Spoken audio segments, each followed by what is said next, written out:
सोने चांदी के दाम में 11 जून को गिरावट रही। India Boolean and jewellers association यानी कि IBJA के अनुसार 10 ग्राम 24 कैरेट सोने के दाम 2,364 रुपए गिरकर 1,45,000 रुपए हो गए। 31 मई को सोना 1,56,000 पर था, यानी 11 दिन में ही 11,000 रुपए सस्ता हुआ है। वहीं 1 किलो चांदी की कीमत 692 रुपए घटकर 2.33 लाख रुपए पर पहुंच गई है। इस साल सोने चांदी की कीमत में लगातार उतार चढ़ाव देखने को मिल रहा है। 31 दिसंबर 2025 को सोने के दाम 1.33 लाख रुपए थे, जो 29 जनवरी को बढ़कर 1.76 लाख रुपए के सबसे ऊपरी स्तर पर पहुंच गए थे। तब से अब तक सोना 31,000 रुपए सस्ता हो चुका है। वहीं चांदी की कीमत 31 दिसंबर 2025 को 2.30 लाख रुपए थी, जो 29 जनवरी को 3.86 लाख रुपए के ऑल टाइम हाई पर पहुंच गई थी। तब से अब तक 133 दिन में चांदी 1.53 लाख रुपए सस्ती हो गई है। आमतौर पर जंग के माहौल में सोने चांदी के दाम बढ़ते हैं, लेकिन इस बार स्थिति थोड़ी सी अलग है।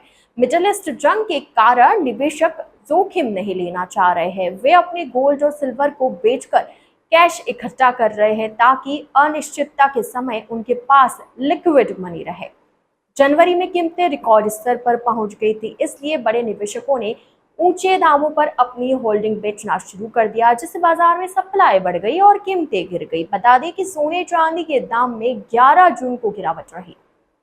India Boolean and jewellers association के अनुसार 10 ग्राम 24 कैरेट सोने के दाम 2,364 रुपए गिरकर 1,45,000 रुपए हो गए। 31 मई को सोना 1,56,000 पर था, यानी 11 दिन में ही 11,000 रुपए सस्ता हुआ।